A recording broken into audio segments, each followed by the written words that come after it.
जो मुस्कुरा रहा है उसे दर्द ने पाला होगा। जो चल रहा है उसके पाँव में छाला होगा। बिना संघर्ष के इंसान चमक नहीं सकता। जो जलेगा उसी दे में उजाला होगा।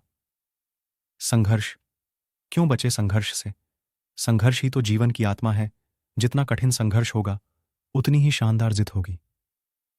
एक बार एक किसान भगवान से बहुत ही नाराज हो गया। किसान बहुत मेहनती था। बहुत मेहनत से वह खेतों में अनाज उगाता, उसकी देखभाल करता, पर अक्सर उसकी फसल खराब हो जाती। कभी सूखा पड़े डियर जाता, कभी भाद दहा जाती, कभी तेज धूप, कभी आंधी, कोई न कोई कारण बन ही जाता कि उसकी फसल खराब हो जाती। एक दिन वह किसान गुस्से में आसमान की ओर देखकर भगवान से कहा, हे ईश्वर, आपको लोग सर्वज्ञाता मानते हैं कि आप सब जानते हैं। कहते हैं कि आपकी इच्छा के बिना एक भी पत्ता नहीं हिलता। पर मुझे तो लगता है कि आप छोटी सी छोटी बात भी नहीं जानते। आपको तो यह भी नहीं पता कि खेती बाड़ी कैसे करते हैं। अगर आप जानते होते तो हर समय जो बाढ़, आंधी और तूफान आते हैं वो कभी नहीं आते। आप नहीं जानते कि कितना नुकसान उठाना पड़ता है हम किसानों को। यदि आप मेरे हाथ में यह शक्ति दे दें कि जैसा मैं चाहूं वैसा मैं मौसम कर दूं, फिर आप देखना, मैं अन्न के भंडार लगा दूंगा।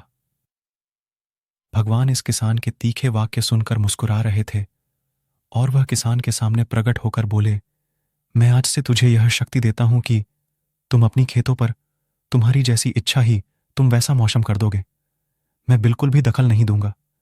तुम्हारी इच्छा से सब कुछ होगा। किसान बहुत खुश हो गया। किसान ने गेहूं की फसल अपनी खेतों में बोई। जब उसे लगा कि खेतों को धूप चाहिए तो खेतों को धूप मिले, जब पानी बरसना चाहिए तभी पानी बरसा, आदि तूफान, बारह कुछ भी उसने अपने खेतों पर आने नहीं दिया। किसान के खेत में इस वर्ष ऐसी फसल हुई जैसी कभी नहीं हुई थी। हरी भरी लहलहाती फसल। मन ही मन वह बहुत खुश हो गया और सोचने लगा, अब सबूत के साथ दिखाऊंगा भगवान को कि इसे कहते हैं शक्ति का सही उपयोग। मेरी सफलता देखकर उन्हें अपनी नियम जरूर बदलने पड़ेंगे। कुछ दिन गुजरे, फसल कटने को तैयार हो गए। किसान बहुत उत्सुकता के साथ फसल को काटने लगा, पर जैसे ही उसकी नजर गेहूं की बालियों पर गया तो उसने अपना सिर पीट लिया और वह रोने चिल्लाने लगा। गेहूं की एक भी बाली के अंदर गेहूं का दाना नहीं था। सारी बालियां अंदर से खाली थीं। किसान बहुत दुखी हो गया। उसने भगवान को रोते हुए फिर पुकारा, हे प्रभु, तुमने ये मेरे साथ क्या किया?